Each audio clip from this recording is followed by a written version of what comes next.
aleyh həmd sənalar, təriflərlə başlayıram. Rəbbimizi biz layiqincə, haqqıyla tərifləyə bilmərik. Allah Teala öz-özünü təriflədiyi kimidir. Necə ki, Allah Rasulü sallallahu aleyhi və səlləm duasında deyərdi ki, Lə nuhsi thənən aleyk, əntə kəmə ətneytə alə nəfsik. Biz səni lazımınca, haqqıyla tərifləyə bilmərik. Sən öz-özünü təriflədiyin kimisən. Və sözsüz ki, hər bir nemət, yəni Allah Teala tərəfindəndir. Və bu nemətlərin içərisində ən uca, ən əzəmətli və daima xatırlanması mühüm olan, vacib olan nemət din nemətidir. Yəni hidayət nemətidir. İnsanın doğru yolda olma nemətidir. Çünki Allah Teala buyurur ki, فَمَنْ يُرِدِ اللّٰهُ أَنْ يَهْدِيَهُ يَشْرَحْ صَدْرَهُ لِلْإِسْلَامِ. Allah Teala kimi hidayət etmək istərsə, onun köksünü İslam'a açar. وَمَنْ يُرِدْ أَنْ يُضِلَّهُ يَجْعَلْ صَدْرَهُ ضَيِّقًا حَرَجًا كَأَنَّمَا يَصَّعَّدُ فِي السَّمَاءِ. Və kimi azdırmaq istəyərsə, onun köksünü sıxıntılı edər, elə bil ki, o göyə qalxır. Yəni bu ayədən bəlli olur ki, qəlblər Allah Teala'nın əlindədir. Əgər Allah Teala sənin köksünü, qəlbini İslam'a açıbsa, insanın üzərinə düşən odur ki, onu dəyərləndirməsi, onu qiymətləndirməsi. Yox, əgər insan nankörlüklə qarşılayarsa, dəyərləndirməzsə, hər bir nemətin itmə qorxusu vardır. Çünki Allah Teala buyurur, لَاِنْ شَكَرْتُمْ لَأَزِيدَنَّكُمْ وَلَاِنْ كَفَرْتُمْ اِنَّ عَذَابِ لَشَدِيدٍ. Əgər siz şükür etsəniz, mən sizə olan nemətimi artıraram. Əgər küfr etsəniz, nankörlük etsəniz, əzabım da bir o qədər şiddətlidir. Hər bir nemətə qarşı üzərimizə düşən vacib, onu şükürlə qarşılamaqdır. Və şükürlə qarşılandıqca Allah Teala o neməti artırır və o neməti saxlayır. Yox, əgər nankörlük edərsə, o nemətin itmə qorxusu var. Əgər nemət belədirsə və həmçində unutmamalıyıq ki, ən uca nemət, ən dəyərli nemət İslam nemətidir, hidayət nemətidir, din nemətidir. İnsan elə bilməsin ki, artıq mən dinə gəldim, başqa problem yoxdur və ölənə qədər də bu cür olacaq, yox.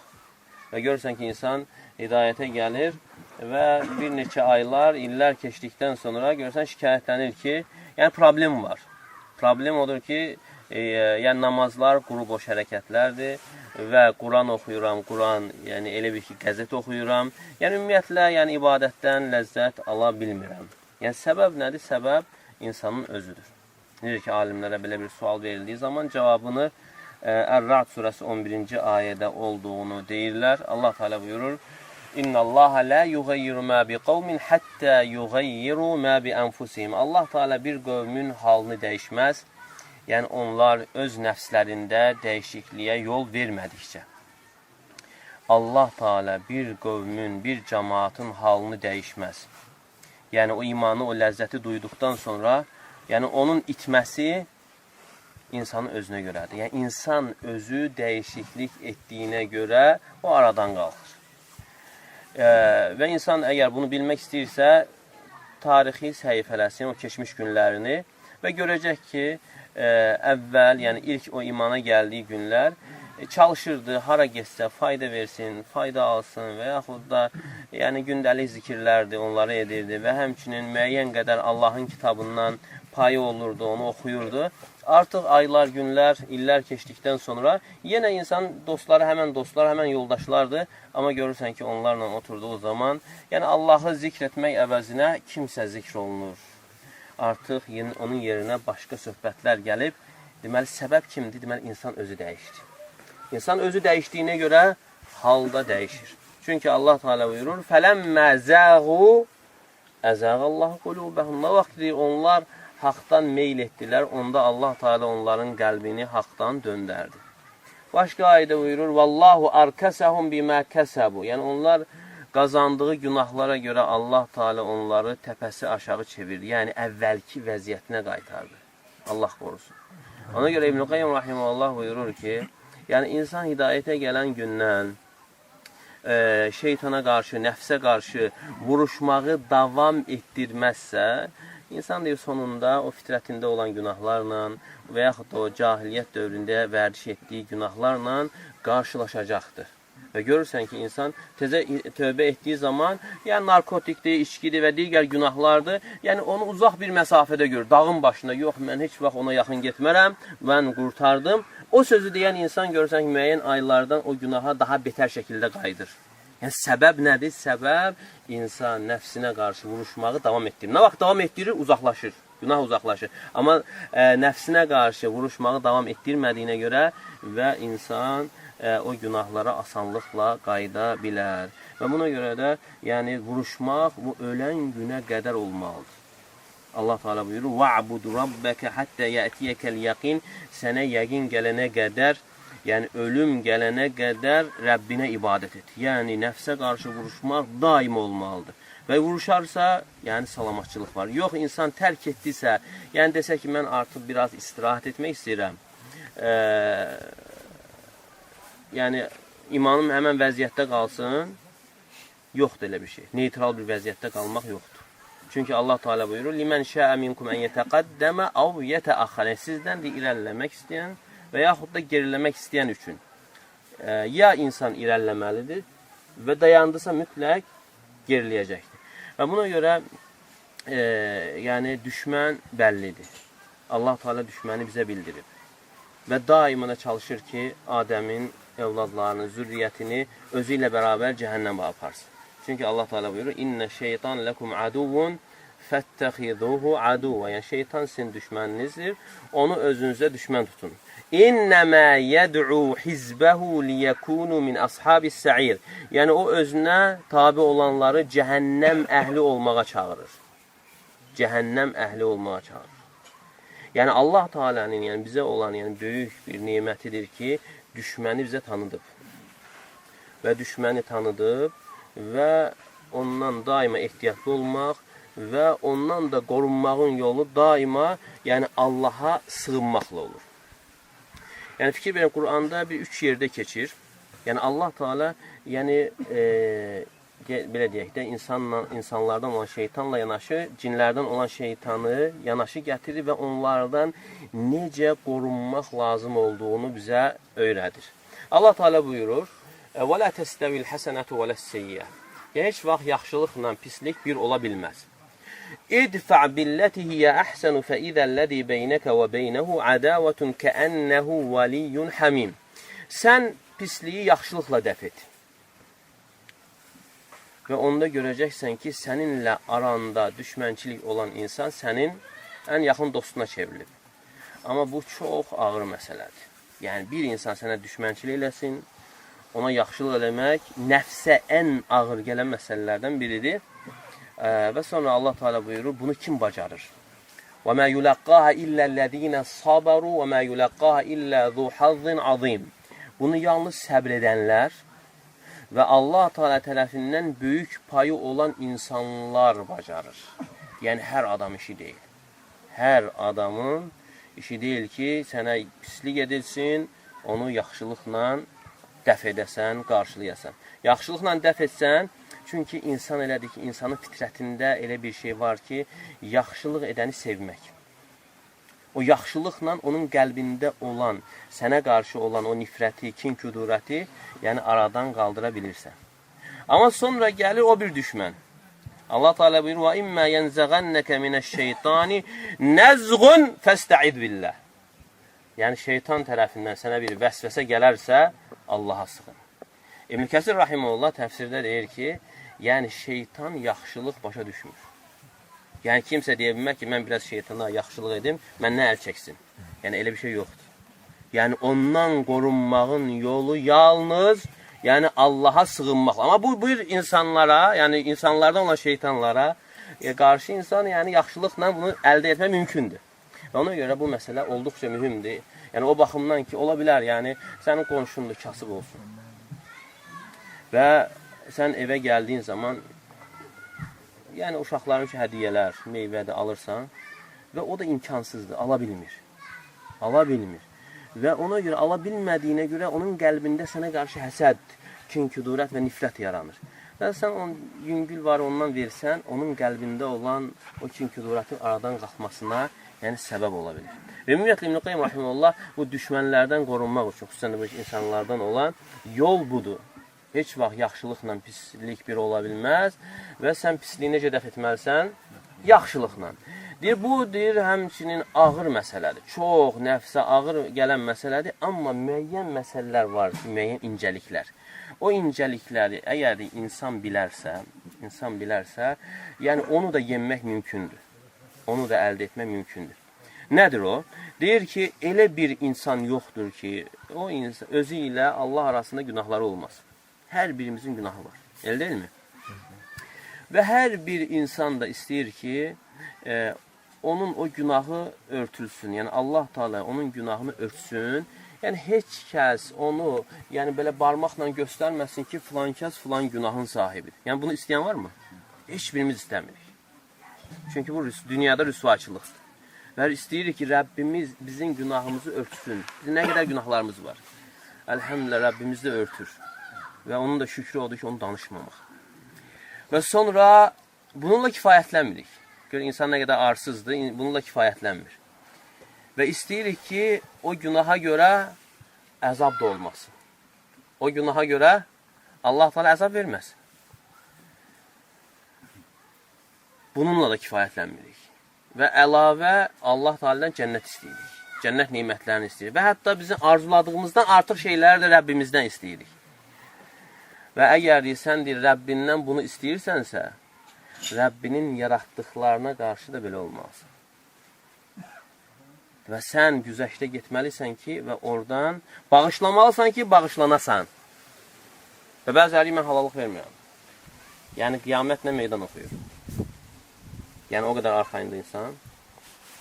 Deməli, sən nə qədər yaxşılıq eləsən, yəni halallıq verməyə hələ kifayət deyil. Halallıq verəndən sonra sən yaxşılıq eləməlisən ki, və orada sən bağışlanasan və üstəlik o nemətləri əldə edəsən. Deməli, əgər insan istəyirsə ki, o nemətləri əldə eləsin, əgər həqiqətən istəyirsə, deməli, burada nə etməlidir? Burada o keçməyi, güzəştə getməyi bacaracaqdır. Və həqiqətən, yəni güzəştə getməyi bacaran və yaxud da belə deyək, nəfsinə görə intiqam almayan insanlar böyük insanlar sayılır. Böyük insanlar sayılır.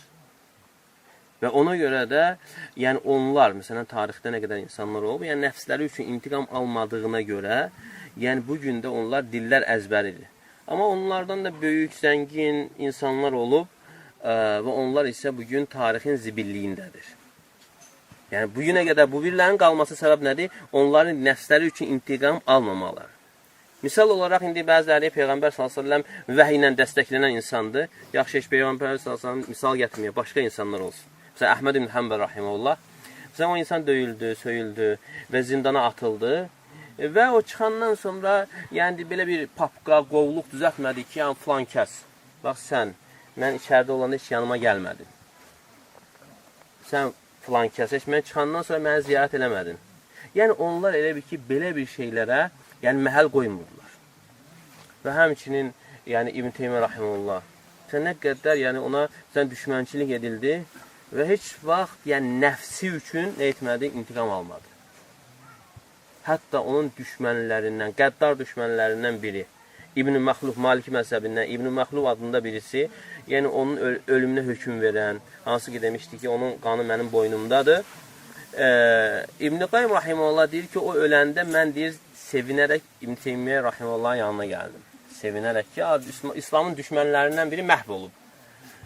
Və deyir, sevinmədi. İbn Teymiyyə rahimehullah deyir, bunu eşidəndə sevinmədi. Hətta məni acıladı və dedi ki, müsəlmanın deyir, ölümünə sevinmək olmaz. Və sonra getdi, deyir, onun ailəsinin yanına və onun evladlarına dedi ki, bugündən sonra mən sizin atanız yerindəyəm. Nə ehtiyacınız varsa mənə qaldıra bilərsiniz. Yəni, böyük insanlar deyir, bu cür olur. Bir dəfə onu döyürlər. İbn Teymiyyə rahimehullah döyürlər və özünü güclə məscidə çatdırır. Və bunu da tanıyanlar var. Deyir, kimdir? Yəni, de bizə onun məsələsini həll eləyək. İbn Teymiyyə rahimehullah deyir ki, onlar deyir, düz eləyiblər. Düncə düz eləyib. Onun da elə çıxır ki, onlar haqq üzərində, sən batil üzərində, deyir ki, elə deyil. Onlar iştihad edərək məni döyüblər.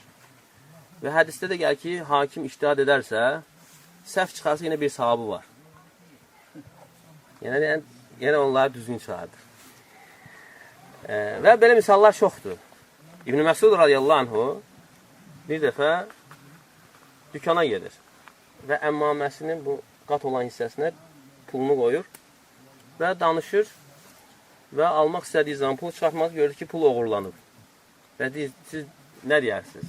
Siz özünüz təsəvvür edin, gəlmişsən evə, pul qoyduğun yerdə yoxdur. Allah onun qanı damarlarında dondursun. Allah onun əlini qurursun. Cəmaat dairəsi bir söz deyir ki, bu əli kəsilməlidir, belə olmalıdır. Və İbn Məsud radiyallahu anh dua edir. Deyir ki, Allahım, əgər deyir, o insan deyir, ehtiyacından uğurluyubsa, ona bərəkət ver. Ehtiyacından uğurluyubsa, bərəkət ver. Yox, əgər günaha cürətindən uğurluyubsa, axırıncı günah elə. Yəni, bundan sonra uğurlamaz.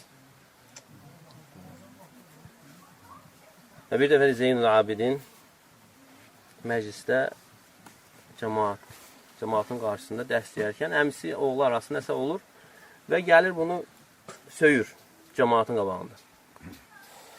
Və heç nə demir. Namazdan sonra, işadan sonra gelir qapısını döyür. Deyir ki, sən mən orada cəmaatın yanında belə sözlər dedin. Əgər sənin dediyin sözlər yəni doğrudursa, Allah mənə bağışlasın. Əgər səhv deyirsənsə, Allah səni bağışlasın. Daha demək ki, sən belə olasan. Yəni bu deməkdir ki, yəni, böyük insanlar, o insanlardır ki, həqiqətən, yəni nəfsləri üçün intiqam almayıblar. Yəni, güzəşdə getməyi bacaran insanlar. Yox, o insan ki, yəni hər bir xırdalığa görə, yəni məsələni çürütməyə çalışır, yəni o insan böyük ola bilməz.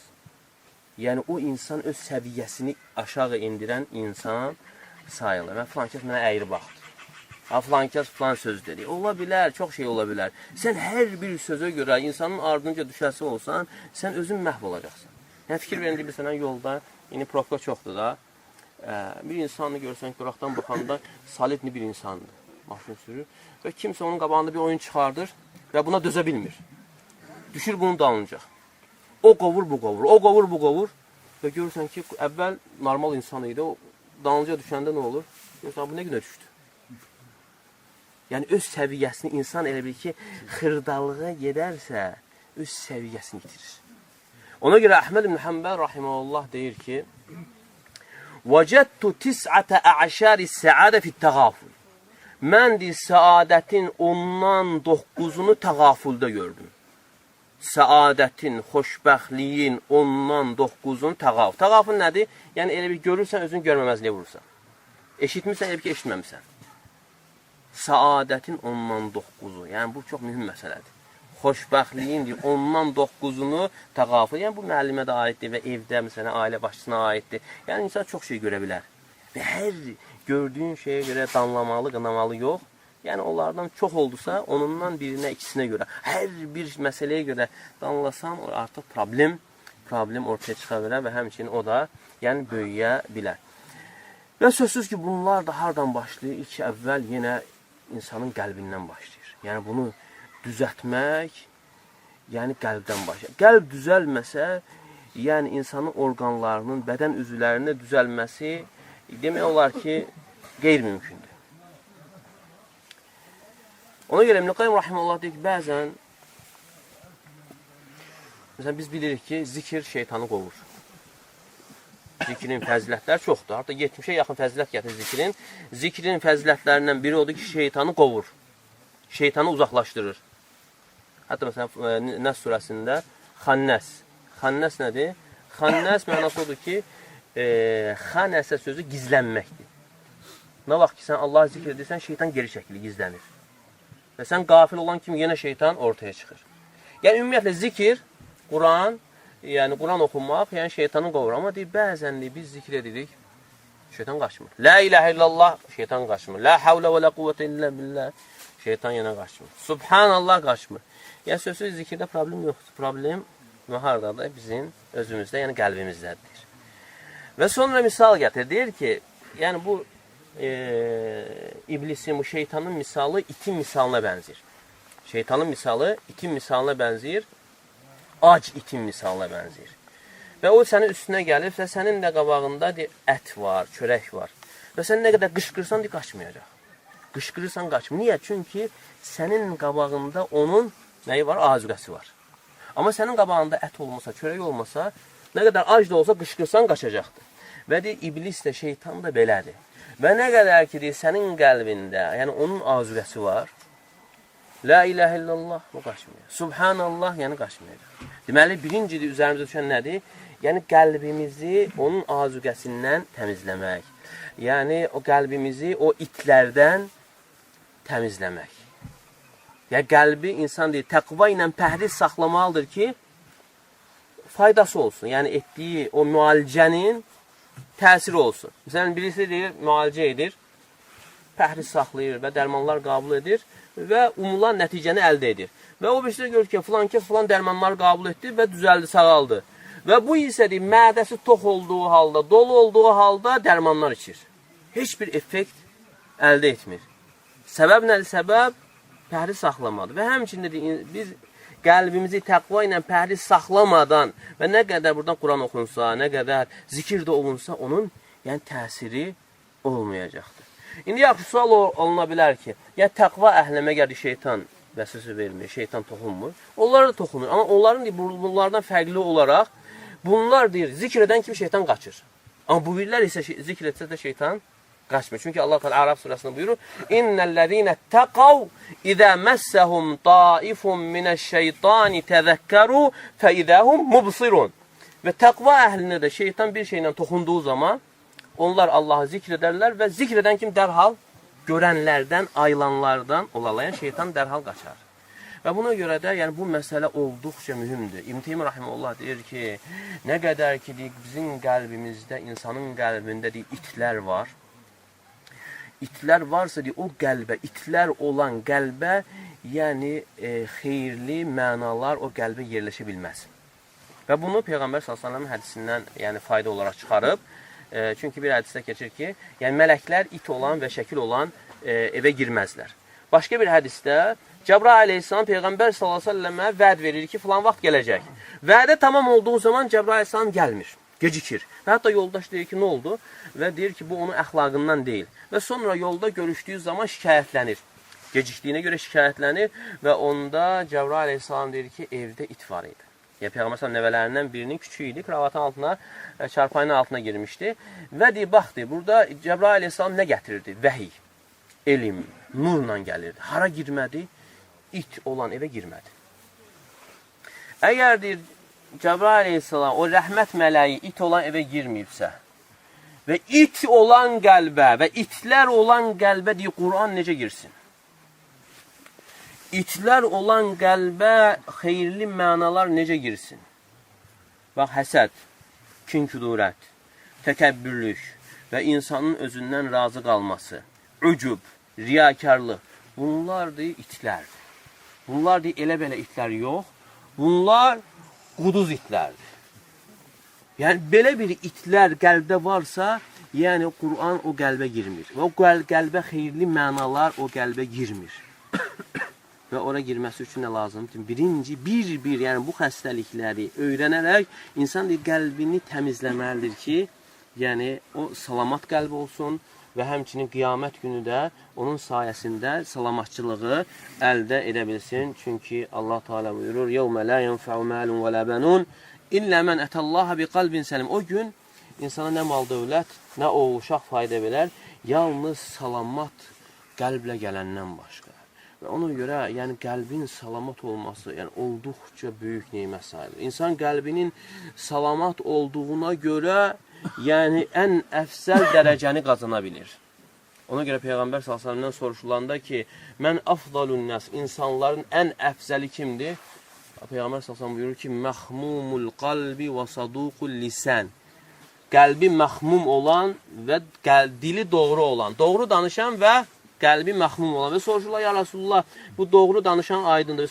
Qəlbi məxmum olan nədir? Deyir ki, "Ət-təqiyyun nəqiy, la ismə fihi və la bəğyə və la həsəd." Deyir, təqvalı, pak, təmiz olan qəlbdir. Orada nə günah var, nə azğınlıq var, nə həsəd var. Deməli, insan qəlbini təmizləməklə, yəni artıq insanlara qarşı qəlbi salamat olmaqla nə olur? Artıq, yəni ən əfsəl insan, Allah qatında ən əfsəl insanlardan ola bilər. İxlasla.com saytı tərəfindən təqdim olundu.